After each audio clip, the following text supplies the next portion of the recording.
Okay, good afternoon. Boa tarde, boa noite a todos os participantes. Gostaria de dar-lhes as boas-vindas a esse evento especial. Nós temos o maior prazer de ter aqui conosco o professor César Hidalgo.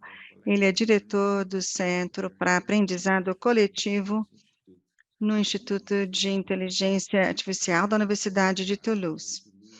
Antes de trabalhar lá, ele trabalhou com um grupo de aprendizado do MIT, ele tem um PhD em Física da Universidade de Toulouse em Notre Dame e também é autor de vários trabalhos com revisão por pares e também de 3 livros. O seu último livro é Como os Homens Julgam Máquinas, que seria também o título desta palestra de hoje. É um prazer enorme tê-lo aqui conosco hoje, de forma que eu dou as boas-vindas ao professor Hidalgo. E agora a tela é sua. Muito obrigada, Virgílio. É meu prazer estar aqui com você, todos os seus colegas. Eu vou compartilhar a minha tela e falar um pouquinho daquilo que eu pretendo fazer aqui hoje. Tem 2 coisas. A primeira dela, antes de começar a minha apresentação, eu gostaria de dizer a vocês que nós trabalhamos com o grupo da Mariana Macedo, que é do Brasil. Além disso, nós temos uma plataforma de participação que está enfocada nas eleições do Brasil. Nós temos propostas de todos os candidatos. Basicamente, nós utilizamos as informações para nos ajudar a entender os acordos e algumas teorias.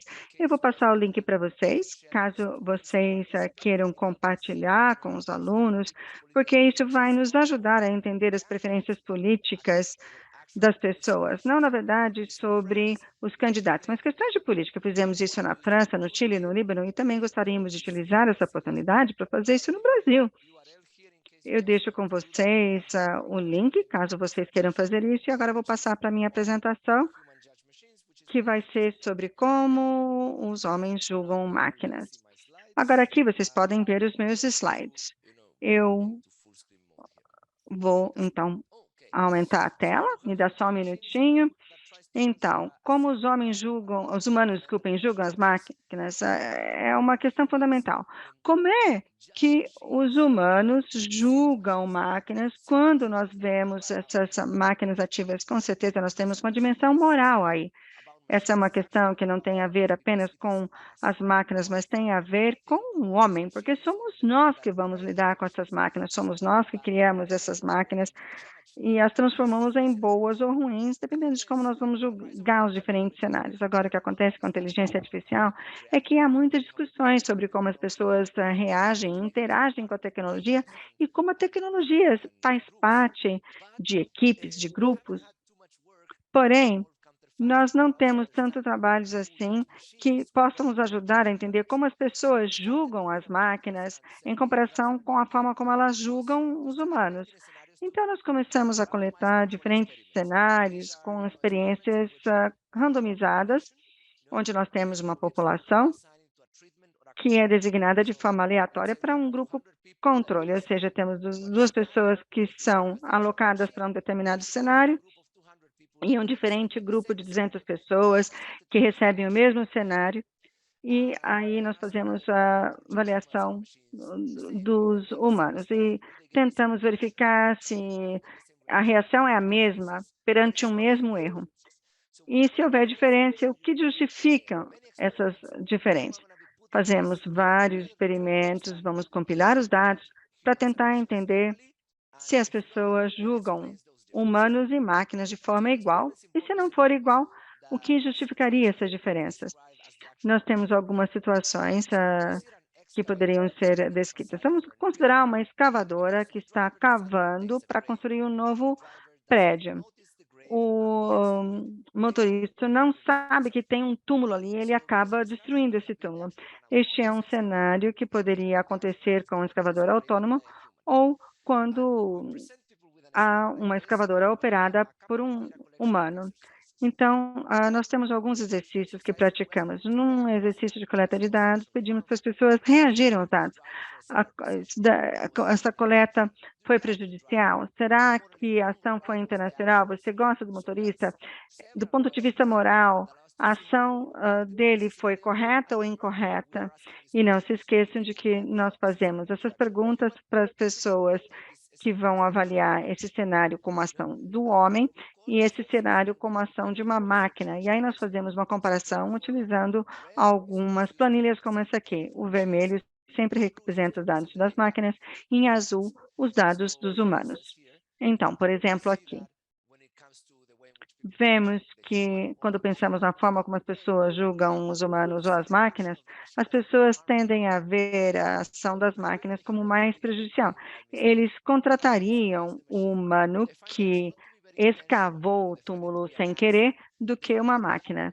Eles gostam mais dos humanos, acham que está mais correto, ou seja, os valores aqui representam a média. As barras nos mostram um intervalo de confiança de 95%. Então, basicamente, nós vemos que o valor de P é muito baixo, na ordem de -10. Agora, nós fazemos um outro exercício separado de coleta de dados. Designamos cenários para dimensões morais e dimensões morais. Então, nós não simplesmente dizemos que as pessoas são boas ou ruins, mas nós fazemos isso com base em diferentes dimensões. Essas dimensões envolvem prejuízos, se houve um prejuízo físico que causou aquele cenário. A justiça, se a situação foi justa, injusta, lealdade, houve alguém que foi traído, também a dimensão da autoridade, como desobediência, desrespeito, e também de pureza. E aí, nós pedimos para as pessoas associarem as palavras dessa lista aos diferentes cenários, para que nós possamos verificar as dimensões e verificar, por exemplo, aqui no caso de uma máquina que escava um túmulo, pureza.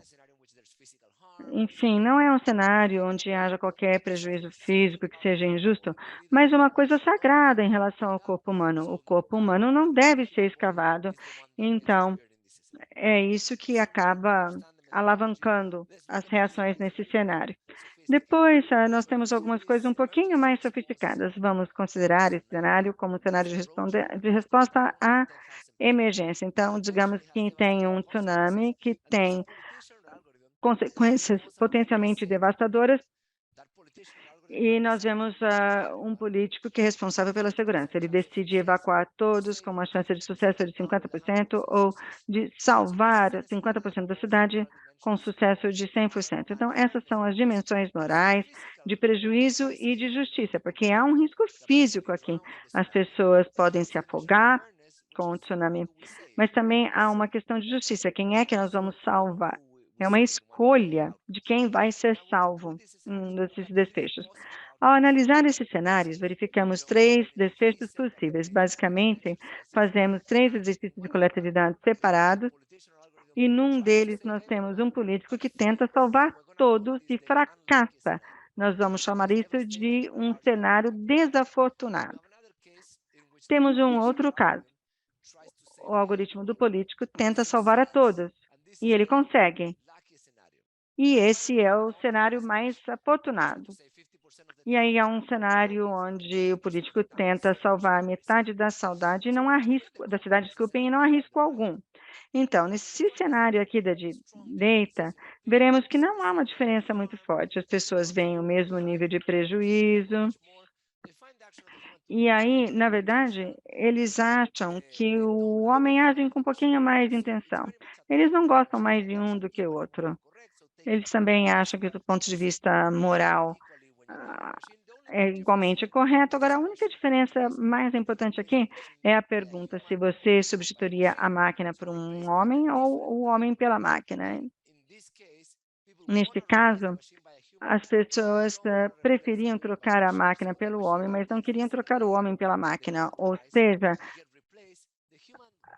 a máquina seria substituída e o homem manteria o trabalho aqui nessa situação. Mas, na maioria das vezes, as diferenças foram pequenininhas. Vamos avaliar o próximo caso.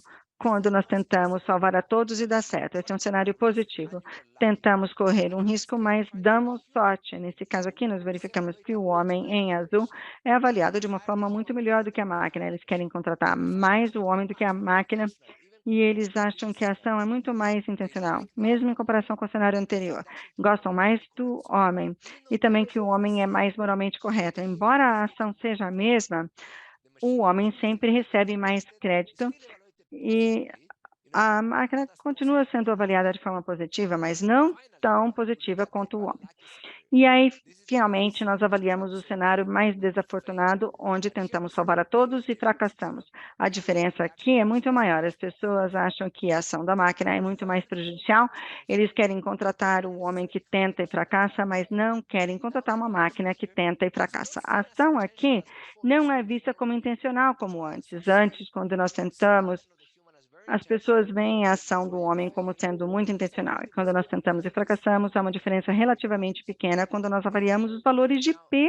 E agora, as pessoas gostam mais do homem, ou acreditam que o homem seja mais correto do ponto de vista moral.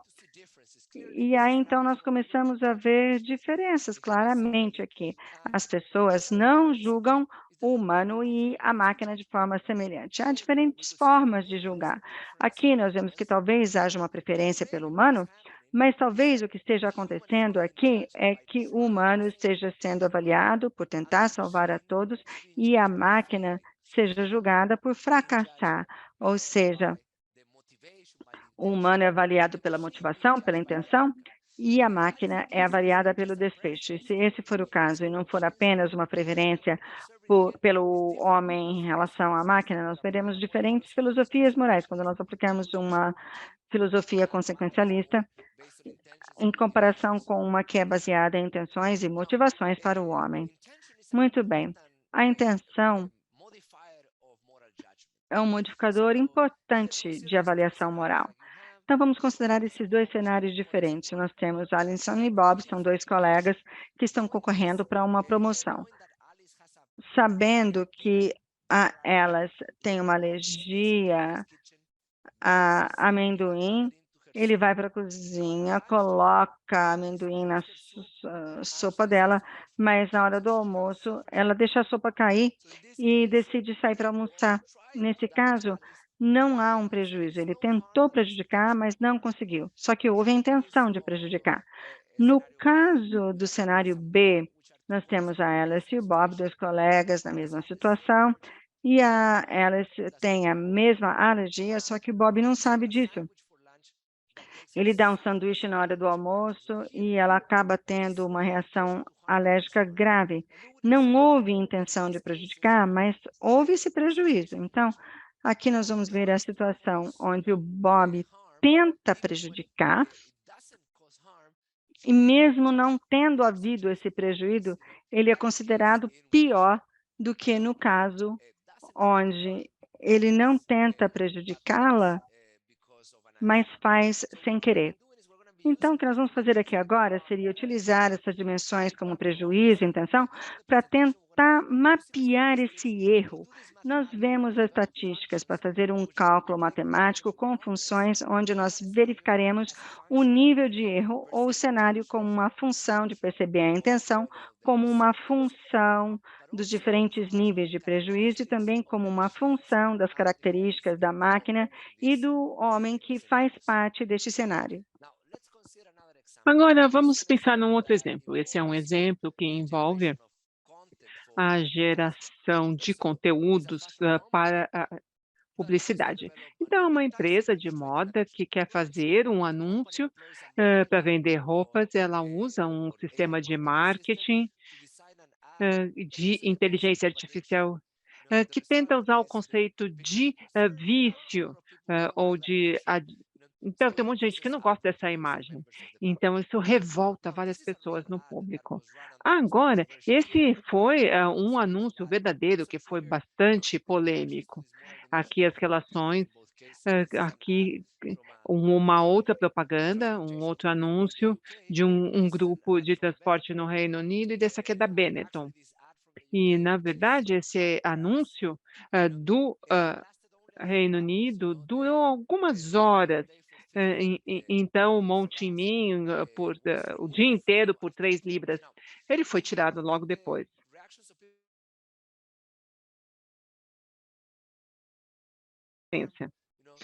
Não há prejuízo, se eles gostam mais ou menos do humano ou da máquina. Aqui, nós vemos grandes diferenças na responsabilização. Quem é responsável por essa ação? Então, é a pessoa que criou o anúncio ou foi a equipe que contratou a agência de publicidade?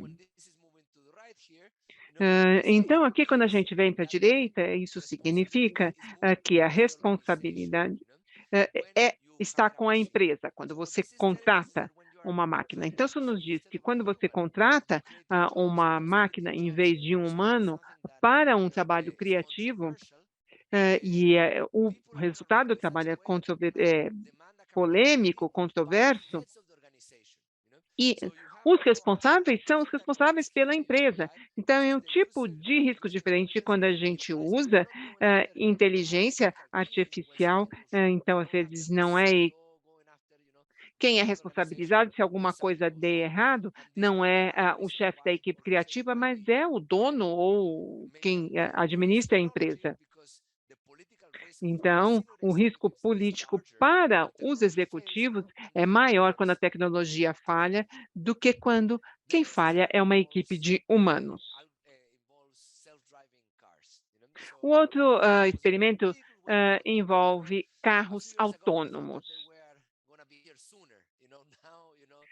Alguns anos a gente achava que eles iam chegar mais rápido, agora a gente já não acha mais isso. Sabemos quando os carros autônomos já estarão nas ruas, mas a gente queria compreender como as pessoas reagem a esse acidente. Tem alguns exemplos. Aqui é um acidente que não foi causado pelo motorista. Então, aqui, um motorista dirigindo um carro num lindo dia de primavera, ensolarado. Então, há um carro e o outro é um carro sem motorista. E ele trabalha para um supermercado e acidentalmente atropela um pedestre que está correndo na frente do veículo. E aqui a falha é do pedestre, ele que foi na frente do carro, não de motorista. Então, aqui, a máquina não é julgada muito positivamente. Eles acharam que a máquina era mais prejudicial, apesar de ser a mesma vítima, o mesmo carro, o mesmo acidente. Então, eles gostam mais do motorista humana do que do motorista máquina. Eles acharam que a máquina é mais correta, mas algo muito interessante aqui, que é na dimensão moral da intenção. Primeira vez a gente vê uma inversão, que as pessoas atribuem mais intenção à máquina do que ao humano, não porque eles veem que a ação da máquina é intencional, mas porque eles desculpam completamente o humano. Então, o humano é totalmente perdoado pelo acidente e a máquina não. Então, a gente trocou o humano por o que é atropelado, em vez de humano, um cachorro, mas sempre foi a mesma coisa. Então, eles atribuem mais intenção à máquina do que ao humano. E que é interessante, quando a gente está falando de uma máquina, como ela tendo um senso de agência, de intenção. Então, podemos falar sobre máquinas com intenção? Então, essa coisa de agência e intenção não é uma coisa que se tem ou não, então faz parte de um contínuo. Então, imagine um carro autônomo que quer proteger os pedestres ou motoristas a todo custo. Então, nesse caso, o automóvel terá um comportamento que não será uma ação no sentido de humanos, mas será um comportamento que tentará satisfazer a intenção do carro de proteger o motorista ou os pedestres, e isso pode ter consequências. Então, quando a gente pensa nesse senso de agência, de ação, iniciativa, então, às vezes você tem uma pedra que não tem a menor iniciativa, e no outro extremo você tem um humano adulto que tem iniciativa completa, que ele tem ações, pode ser preso. Mas, por exemplo, no meio disso temos, por exemplo, uma criança de 3 anos de idade que não tem a mesma responsabilidade moral que um adulto, e uma máquina. hã, vai ficar um pouco no meio. Se essa máquina, por exemplo, consegue aprender como atingir uma meta, ela terá um limite. Então, a meta é dada e a ela é atribuída moralidade, porque é uma definição de metas, de objetivos. Não necessariamente como você atinge, mas o modo como você atinge uma determinada, por exemplo, você tem a iniciativa. Então, que metas atingir e como atingir essas metas e aprender como atingi-las, você terá um maior nível de iniciativa ou agência. Então, é às vezes difícil falar sobre máquinas intencionais. É um contínuo aqui, algo que é estudado por psicólogos. Esse aqui é um artigo que foi publicado no Science há alguns anos. Eles examinaram como pessoas avaliam, moralmente diferentes entidades. Então, humanos adultos aqui são entidades com muita iniciativa e muita experiência. Experiência é a capacidade de sentir dor, e a iniciativa é a capacidade de memorizar, de planejar.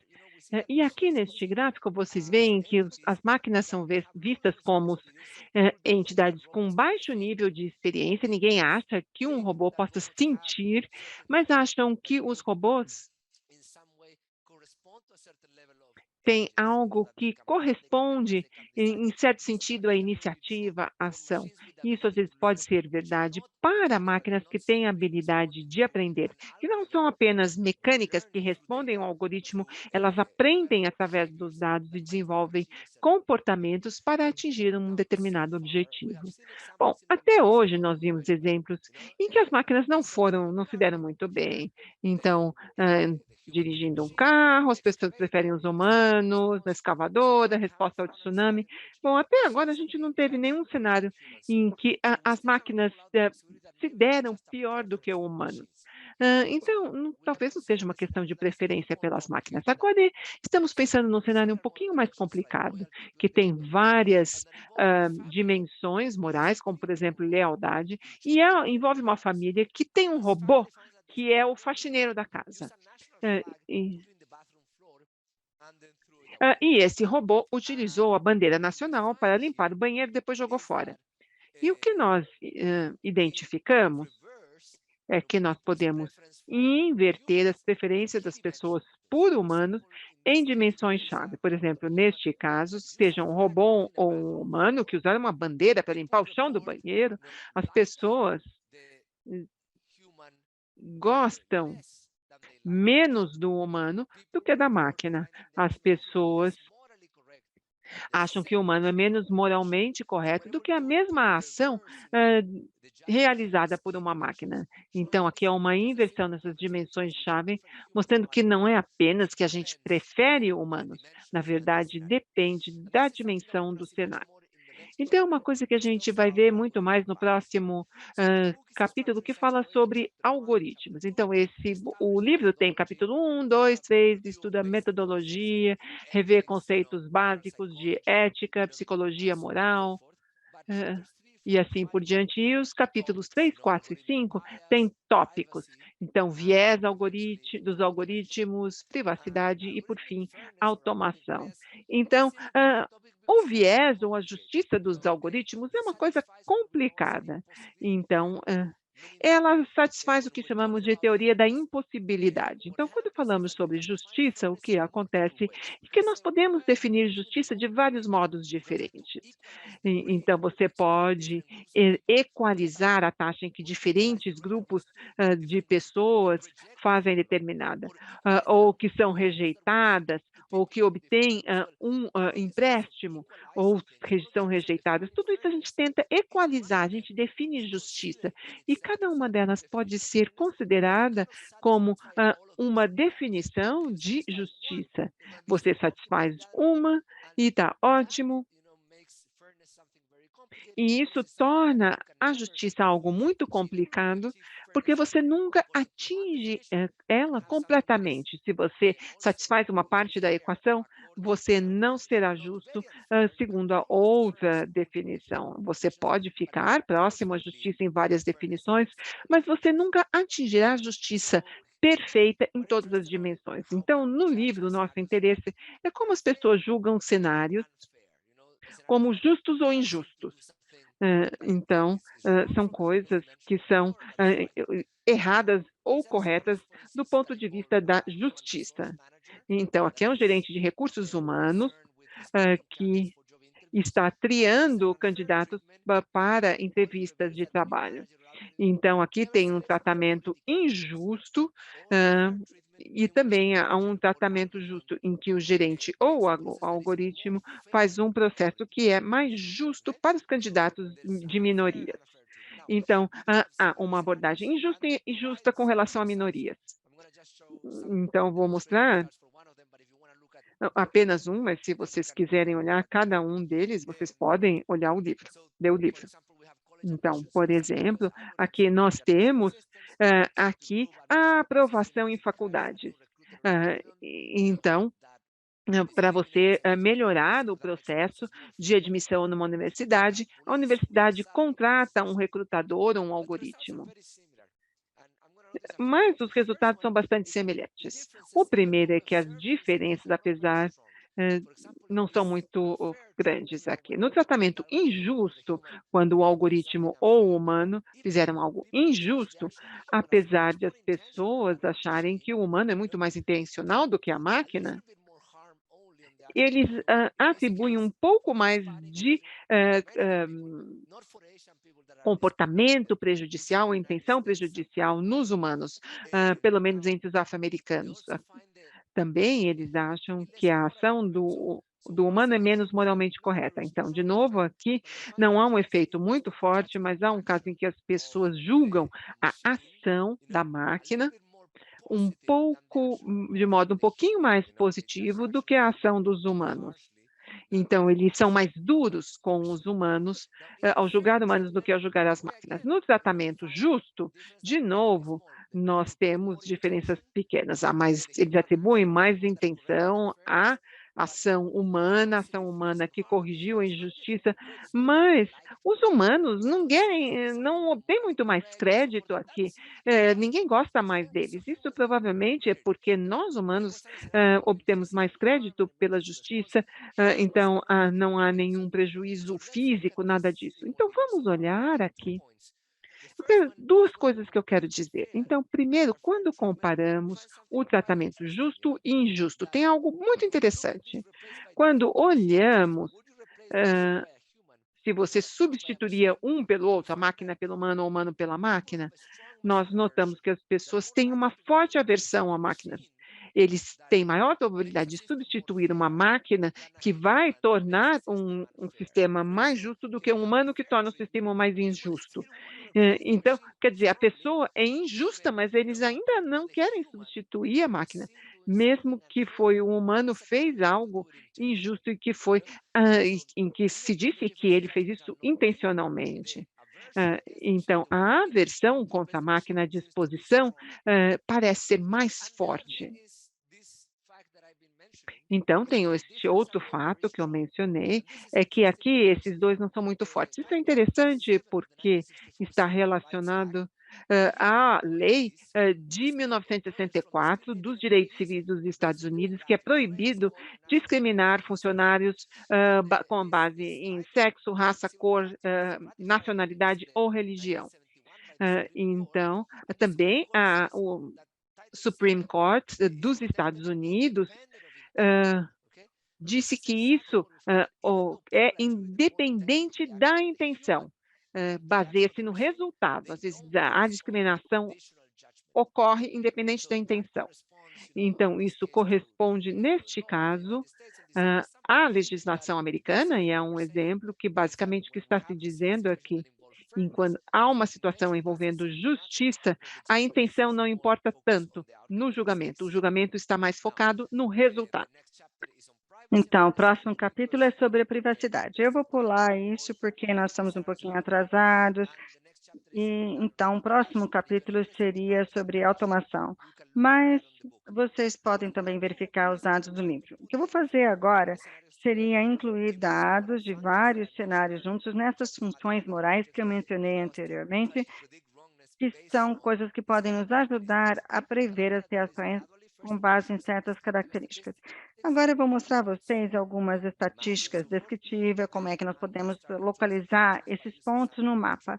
Depois eu vou falar sobre as funções morais. Estatística é uma coisa bem direta.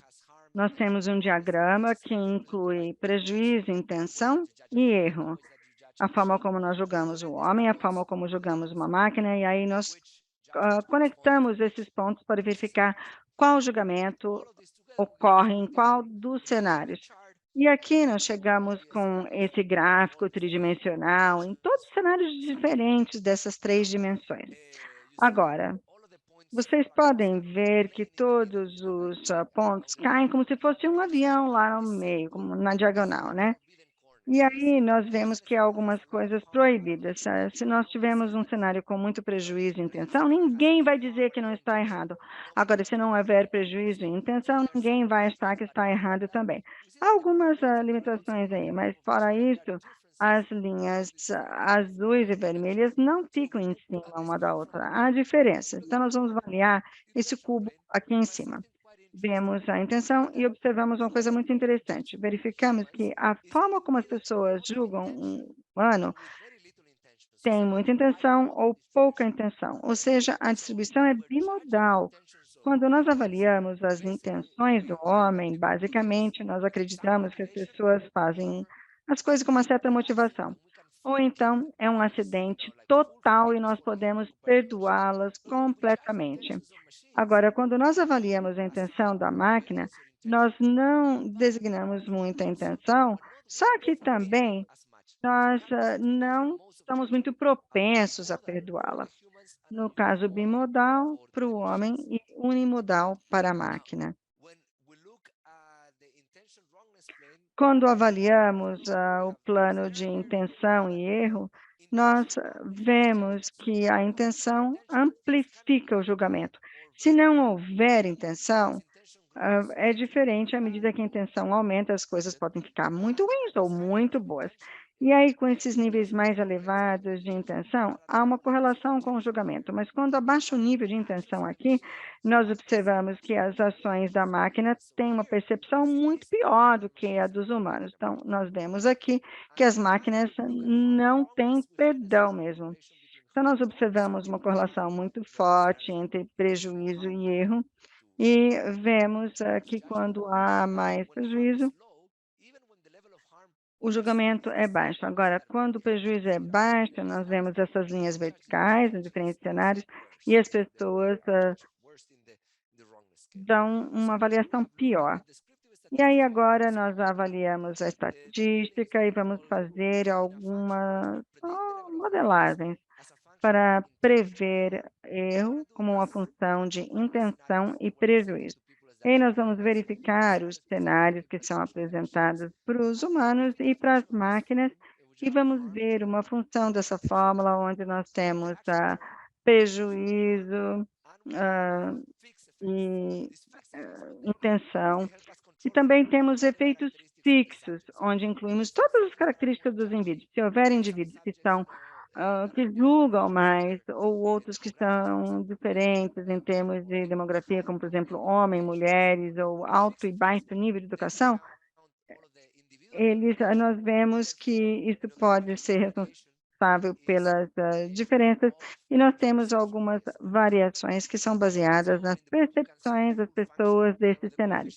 No livro, vocês podem ver a função completa com todos os coeficientes, mas aqui eu só vou mostrar os resultados que nós colocamos num gráfico 3D, e nós observamos uma coisa interessante. Essas funções não são paralelas. Aqui em vermelho nós temos uma função que mostra a forma como as pessoas julgam as máquinas em média. E em azul nós temos a forma como as pessoas julgam os humanos em média.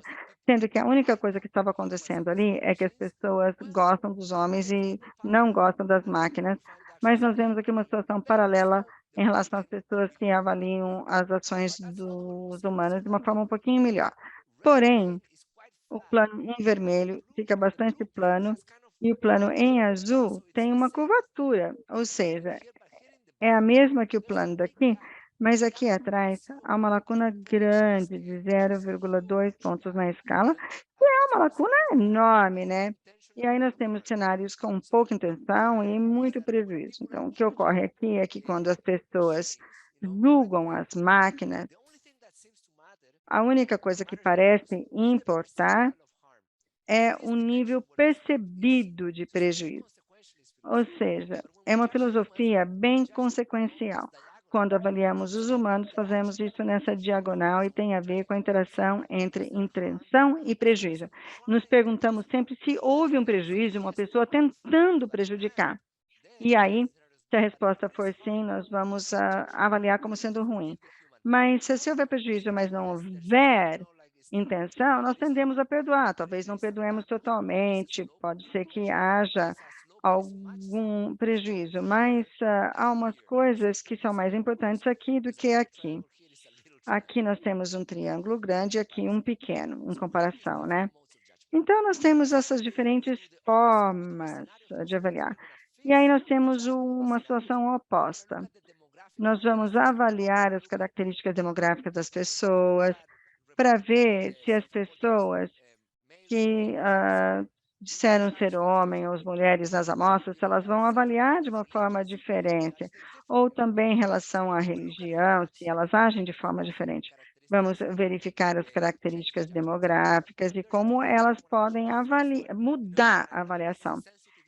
Eu sei que essa é uma questão bem sensível, então é importante mencionar que os efeitos colaterais são muito pequenos. Então, se vocês verificarem a escala aqui, nós temos um efeito de 0,05. E na tabela anterior, esse valor era de 0,2, ou seja, quase que 10 vezes maior. Ou seja, os efeitos são significativos, mas não são dominantes. O que determina a avaliação é o que acontece no cenário, e não quem está julgando o cenário, tá legal? Então, a diferença de quem está julgando é significativa, nós podemos mensurá-la, mas elas não são dominantes, elas são harmônicas nessa escala aí. E aí, a pergunta é: você substituiria o homem por uma máquina pelo homem? Aí nós fazemos a comparação da resposta entre homens e mulheres e observamos que os homens têm uma probabilidade muito maior de substituir o homem pela máquina e as mulheres têm uma propensão muito maior de substituir a máquina pelo homem. Então, os homens são mais maquinofílicos do que as mulheres. E esse efeito não é tão forte, mas é um efeito bem significativo. Quando pensamos na educação, verificamos o efeito na mesma direção, no mesmo sentido. Então, fazemos a comparação de pessoas com alto nível de escolaridade, médio e baixo, e as pessoas com alto nível de educação são um pouquinho mais maquinofílicas. E aí, quando nós pensamos na religião, por exemplo, pessoas que se descrevem como sendo religiosas, e nós não perguntamos qual religião, só perguntamos se a pessoa se considera religiosa. Então, as pessoas religiosas tendem a ser um pouquinho mais humanofílicas, ou seja, há algumas diferenças demográficas, elas são significativas, mas eu falo que elas não são tão dominantes assim. A razão é porque, se nós pensarmos num cenário onde o robô pega um revólver e mata alguém, ou se pega uma flor e dá para alguém, independente de quem você for, o cenário onde o robô pega um revólver e mata uma pessoa é muito pior do que quando o robô pega uma flor e entrega para alguém. Então, a diferença entre o cenário é grande e aí as reações das pessoas vão ser proporcionais.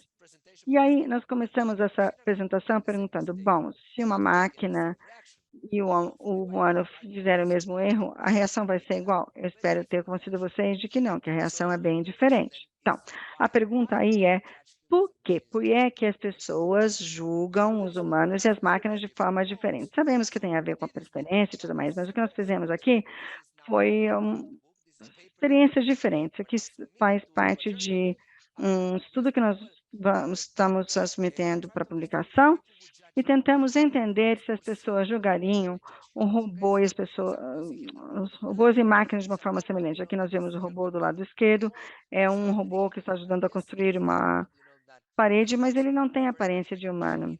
Ele tem cara de máquina. Agora, do lado direito, nós temos um robô com cara de humano, embora seja muito mecânico, ele tem aquele componente humano.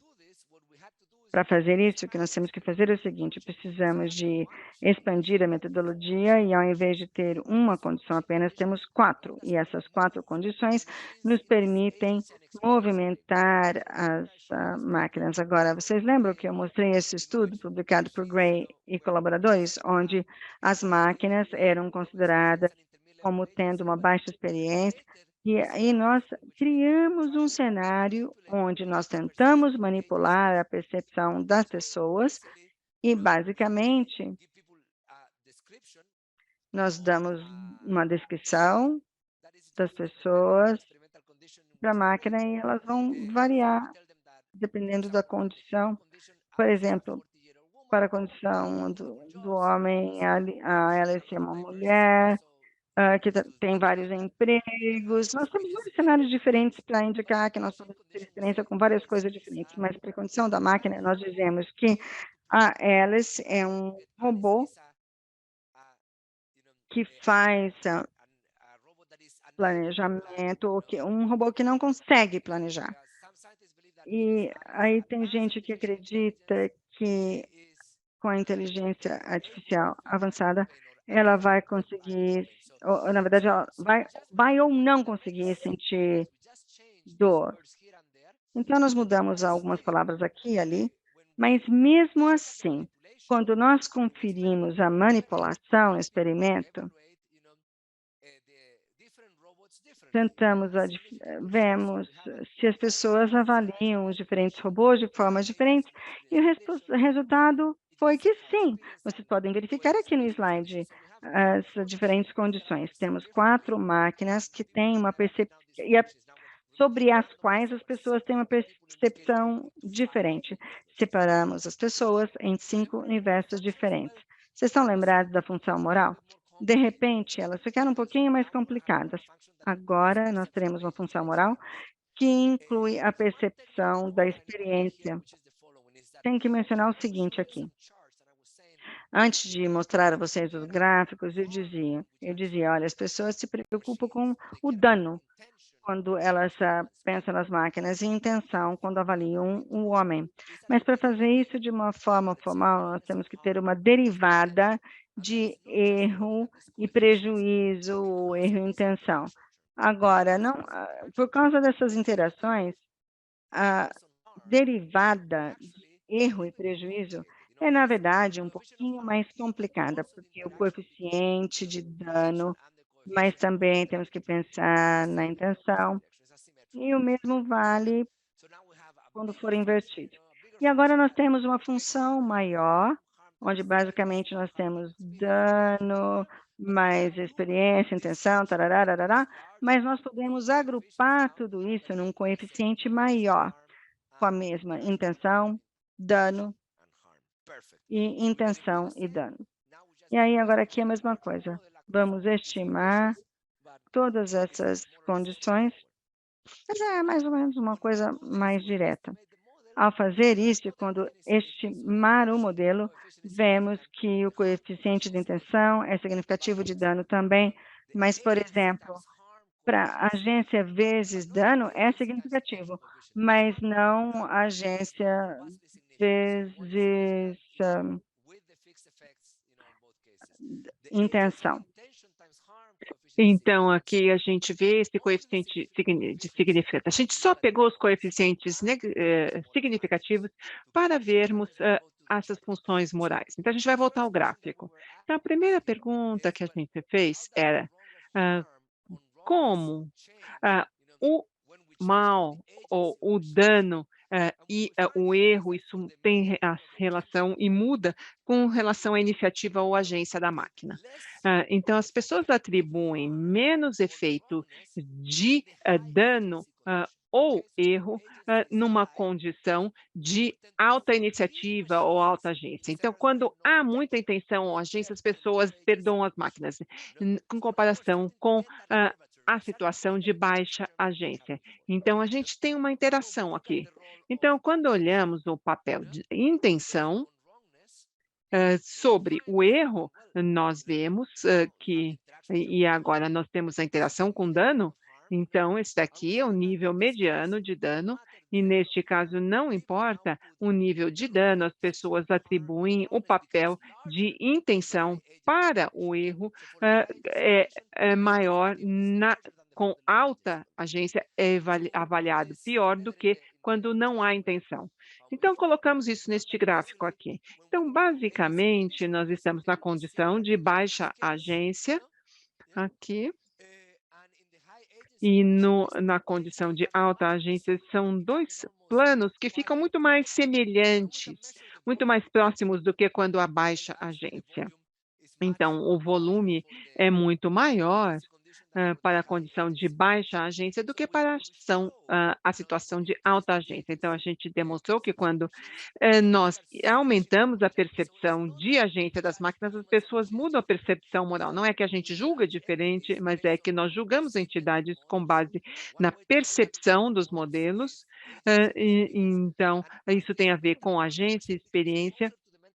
E quanto mais o modelo mental da máquina se aproxima do modelo mental humano, a gente julga mais. Então, como julgamos máquinas? Bom, as pessoas julgam humanos por intenções e máquinas pelos resultados.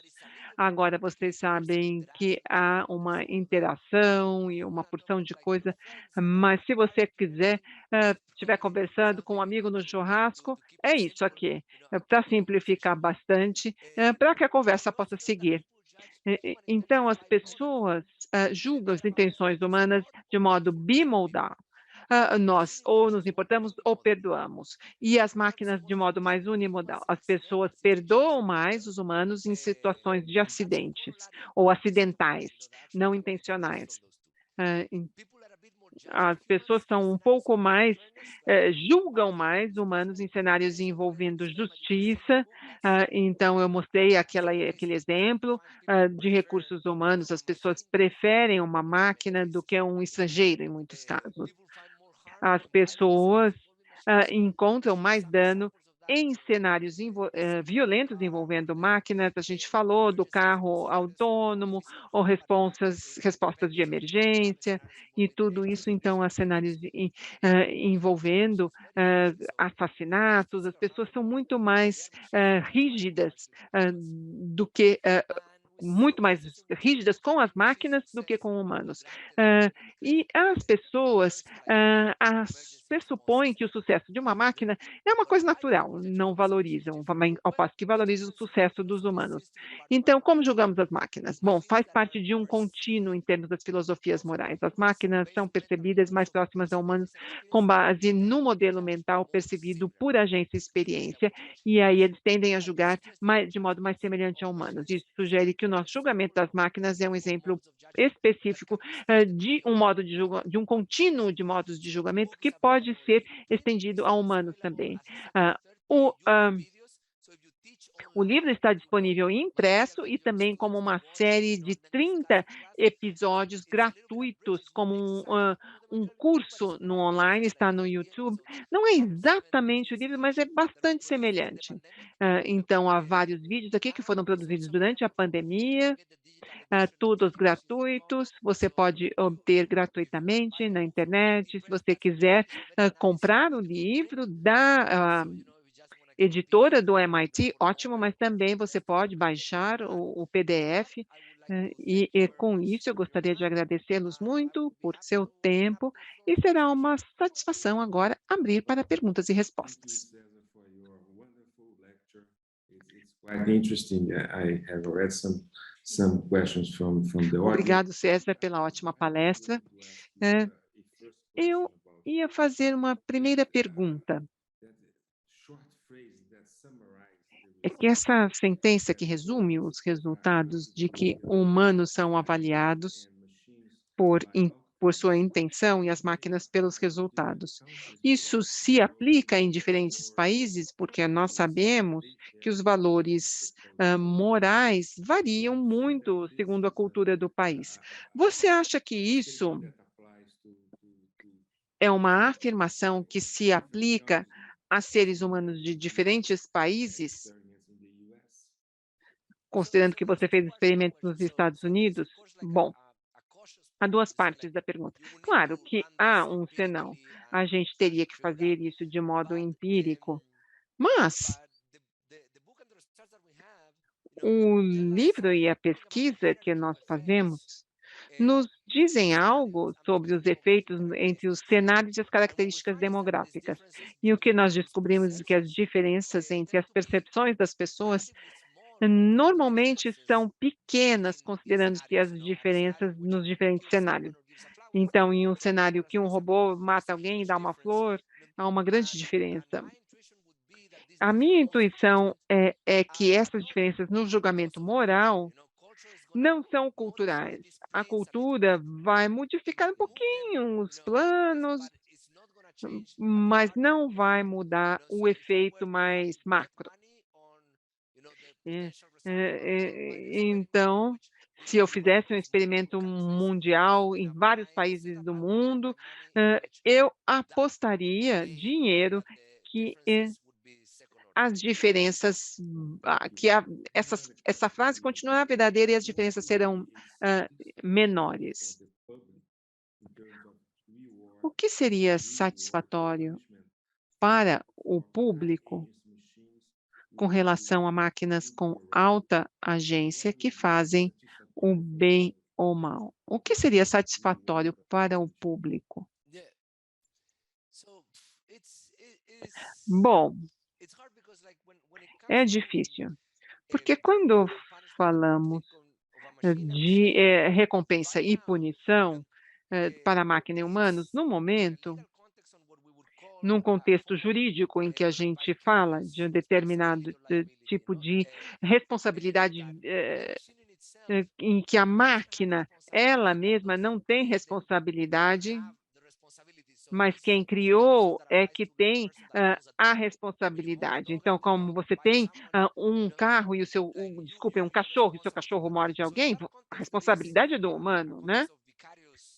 Então, quando falamos sobre a responsabilidade vicária, então isso pode ser transferido. Então, para quem é transferida, quando e como? Isso é complicado, porque há outros conceitos que são mais difíceis para a gente entender, que envolvem a lei da probabilidade. Um desses conceitos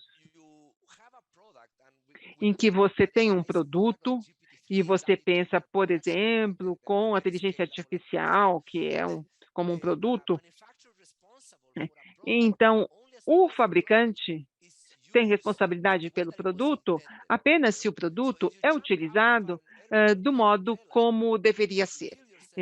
Então, se você abre um guarda-chuva e o guarda-chuva e você morre por causa disso, você não pode matar, você não pode processar a empresa o fabricante de guarda-chuva, porque o guarda-chuva não foi feito para isso. Então, essa ideia de usos intencionais pode ser complicada, pode levar por exemplo, eu acho que aqui é onde os advogados podem ficar super criativos, e esse é uma diferença de responsabilidade. Se a IA, inteligência artificial, e ela é o resultado de algoritmos, dados, hardware, uso e assim por diante, quanta responsabilidade é atribuída para quem? Quem causou o erro? Por exemplo, em algoritmos, quanto vem dos dados, quanto vem do algoritmo, como você atribui as diferenças, e como você atribui diferentes responsabilidades, e é muito difícil para isso avançar nesses casos de responsabilização. Então, eu não teria uma resposta sobre como fazer, mas eu diria que esses três conceitos, a responsabilidade vicária, a responsabilidade diferencial e os usos intencionais ou usos designados têm um papel. O seu livro e sua aula foram bastante interessantes, para quem faz políticas. É possível que um país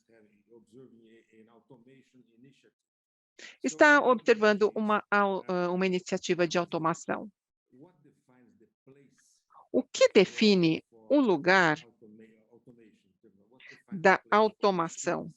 O que define o local das máquinas que fazem a automação de uma determinada tarefa ou trabalho? Geralmente, as pessoas olham para custo, basicamente, o custo da substituição de humanos, mas o seu trabalho nos dá fatores muito interessantes, que são prejuízo, dano e erro. Então, isso pode nos ajudar a formular políticas de automação. Nós sabemos que vários países estão tentando elaborar regulamentações para o uso de automação e para máquinas que fazem automação de serviços. Eu concordo e eu li e participei um pouquinho dessa conversa. Eu fico um pouquinho preocupado, porque sim, eu concordo que há uma grande demanda para a regulamentação da inteligência artificial, num certo sentido, muita demanda normalmente vem, de emoções, de medo. As pessoas ficam preocupadas com a tecnologia, querem se, proteger a população e assim por diante. Mas isso não significa que a gente saiba o que estamos fazendo quando fazemos. Aqui, na Europa, houve essa proposta de regulamentação da inteligência artificial, mas de certo modo quando você lê a regulamentação, pode ser uma regulamentação contra, o uso de algoritmos, o que conta na inteligência artificial apenas como uma rede neural ou com algoritmos de regressão logística. Bom, tem coeficiente, quando tem o machine learning, então, se você tem que ver se é uma regressão logística, uma regressão linear, então são coisas que são utilizadas há décadas e agora também, estarão sujeitas à regulamentação da inteligência artificial. Qualquer método estatístico está sujeito a isso. E essa fronteira, não é clara, e os profissionais da área jurídica não conseguem diferenciar muito bem e esclarecer isso. Então eu acho que essa regulamentação,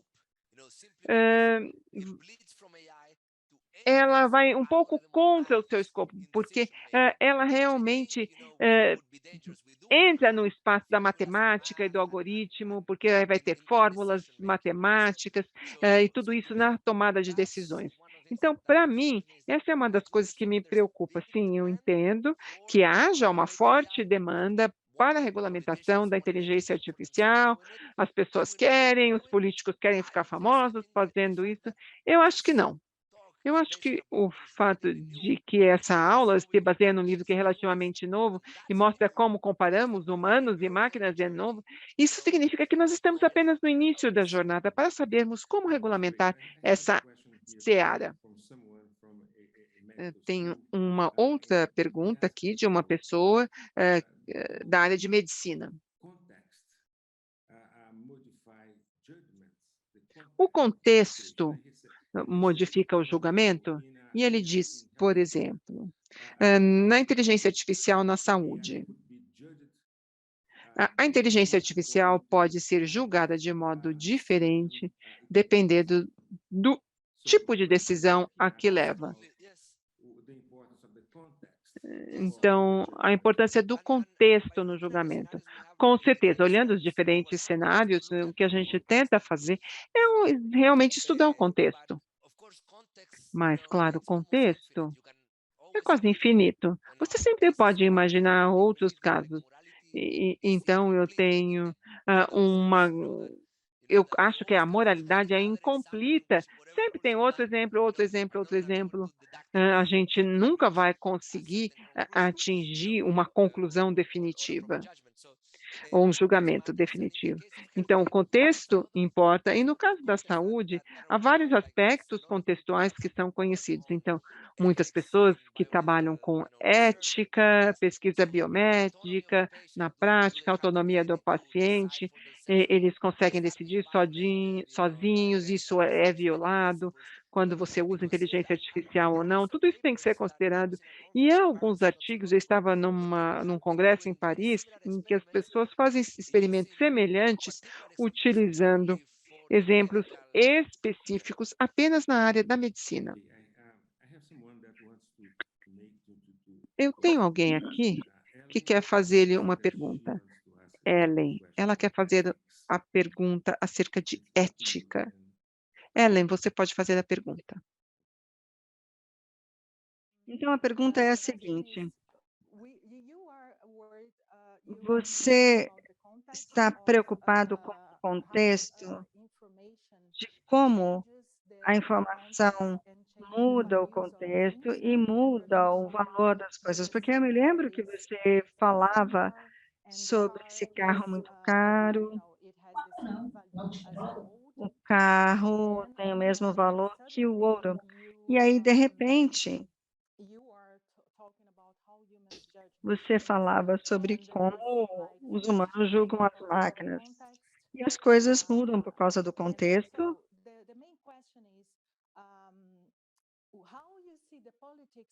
Mas a pergunta é como você vê a política por trás disso tudo? Porque a governança, como você já disse, a governança pode ser muito dura demais e muito vinculada a certos contextos, como, por exemplo, uma solução que funciona para todos, e as coisas não são assim. Então, como é que você vê a política por trás disso? Porque isso tem a ver com política. Então, como você vê a forma como as pessoas criam máquina e criam experimentos e mudam as coisas? Porque o que eu vejo é como, na verdade, eu vou fazer uma pergunta um pouquinho mais complexa, porque estou desenvolvendo um, conceito onde eu gosto de pensar na ética com todas as informações que fluem, e nós não consideramos todas essas informações quando falamos de fazer as coisas de uma forma ética. Olha, é meio complicado. Como que eu vou considerar a política da governança e a evolução das informações, o uso das informações e inteligência artificial? Você poderia me ajudar a entender um pouquinho melhor o que você falou? Olha, o que eu quero dizer é que quando você pensa no contexto e na cultura, no final das contas, você fala sobre como as pessoas julgam, conforme o Virgílio acabou de perguntar.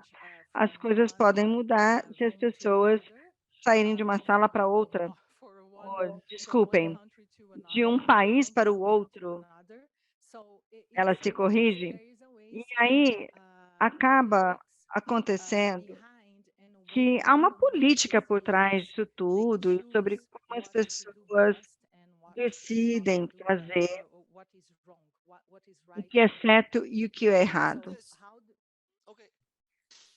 Olha, Like I won't have too much to say there, but like eu what não I tenho muito a dizer em relação a isso, mas o que eu poderia acrescentar é o seguinte: many of these issues that we have muitas dessas questões que nós temos no momento são questões que não fazem parte do espectro tradicional de escolhas políticas.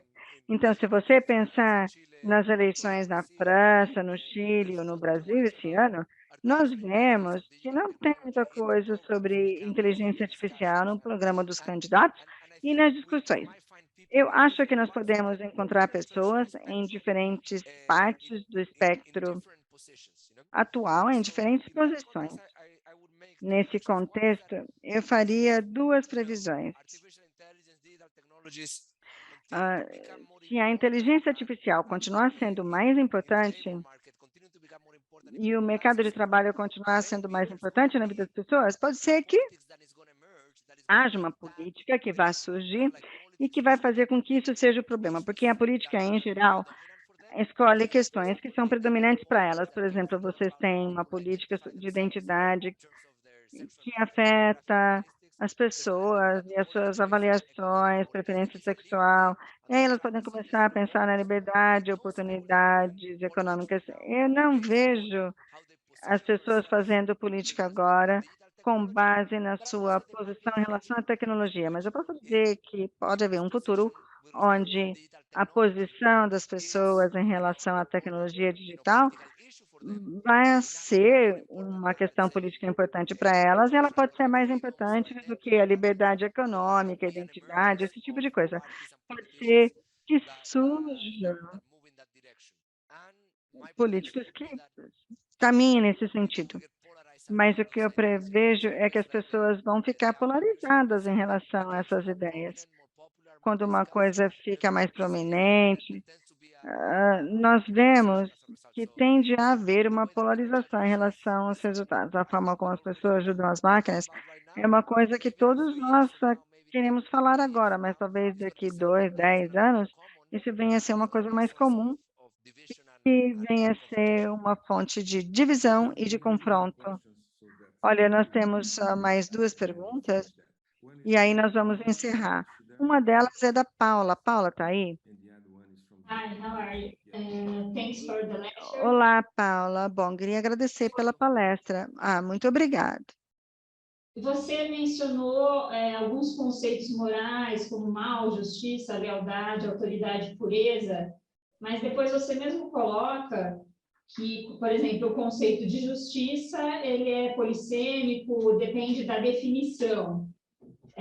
Mesmo porque também a gente tem alguns conceitos fora do Ocidente, né, de justiça, dignidade humana, se a gente pensa em epistemologias do Sul, comunidades indígenas, você leva em consideração para esses conceitos que você escolheu, de conceitos morais, mal, justiça, lealdade, autoridade, pureza, alguma regulamentação principiológica específica, você se baseou, você se fundamentou em algum guideline ético específico?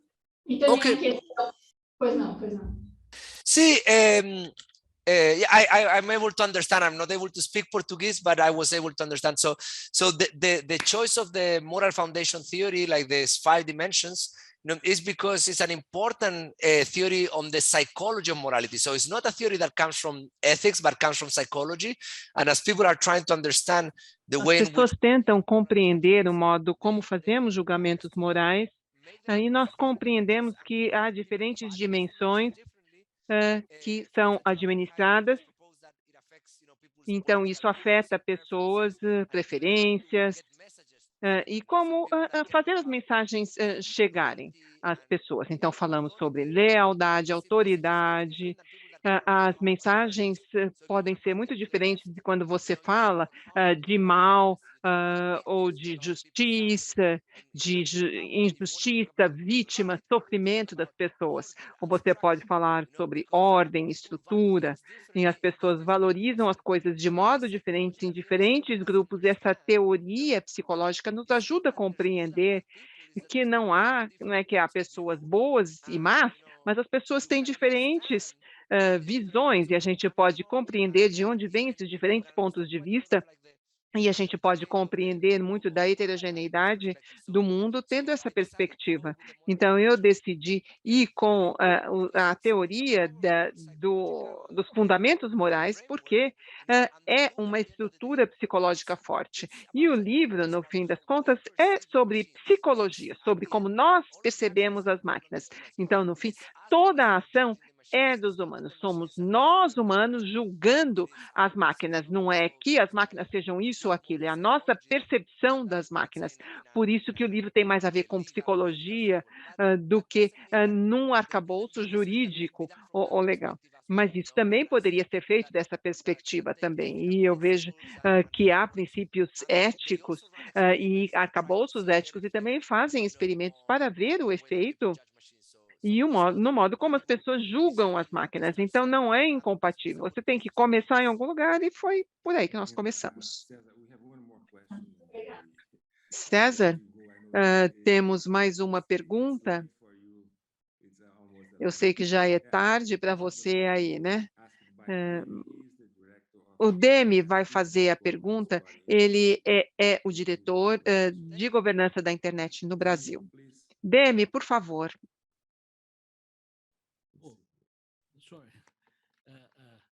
I will try to make a question on live. I like it very much your comment. Vou tentar fazer uma pergunta. Gostei muito do seu comentário e das suas palavras e sobre como a ética é incompleta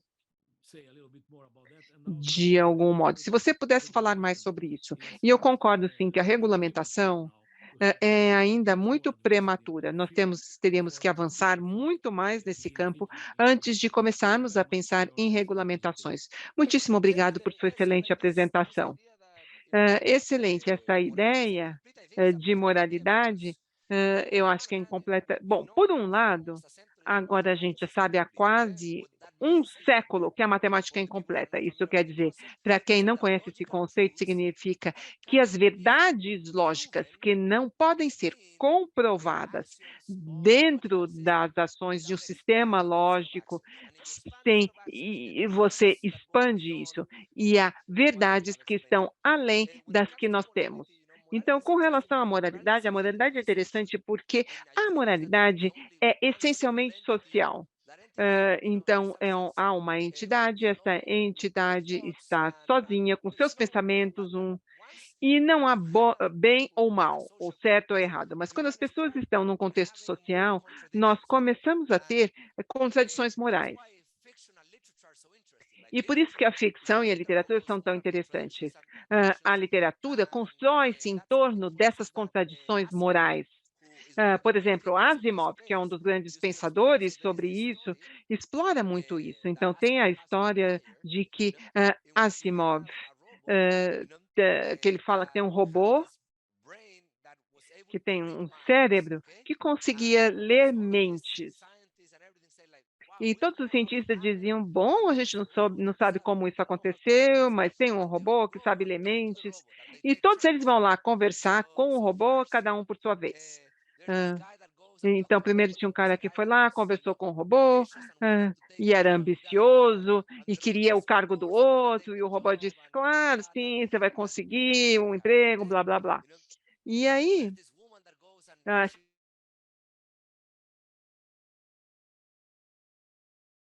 ama, mas ele só não te diz isso. E a mulher sai, está super feliz, e todo mundo vai lá. E aí, faz essa entrevista com o robô. E quando eles se reúnem, eles começam a falar sobre o que o robô disse para eles.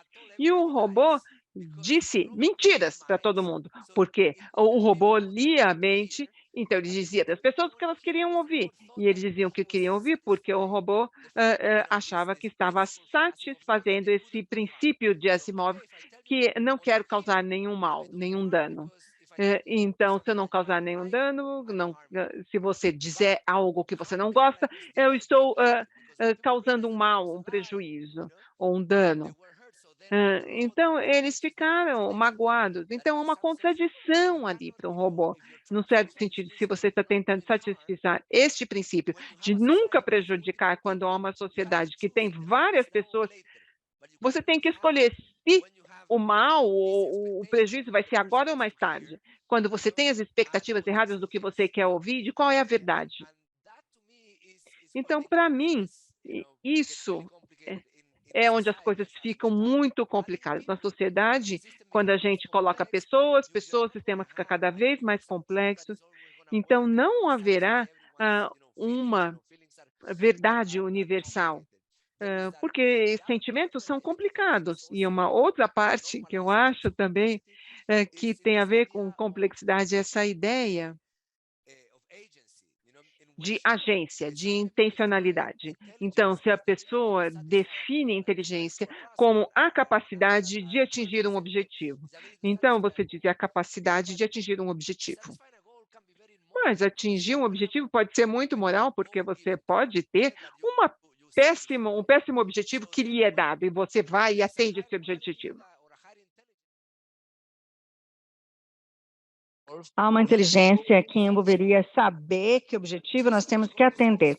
Esconder qual deles também pode ser considerado uma coisa que existe no contexto de um objetivo maior.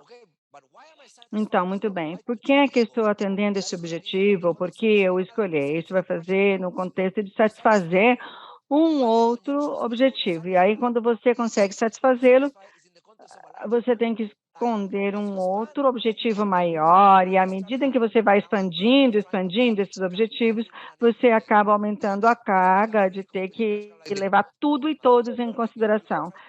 Ou seja, você pode tentar otimizar para você, para sua família, para os seus amigos, mas à medida em que a coisa vai crescendo, vai ficando mais complicado. Eu acho que esse é um problema de complexidade social, porém, também tem a ver com esses objetivos que ser satisfeitos. Olha, muito obrigado, Dani, pela pergunta.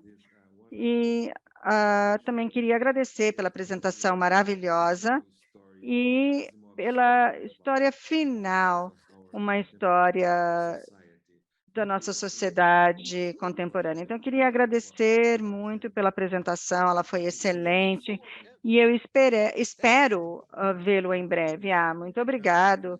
Eu espero que você possa vir nos visitar aqui no Brasil em breve. Olha, muito obrigado, Virgílio, obrigado, Ellen, muito obrigado.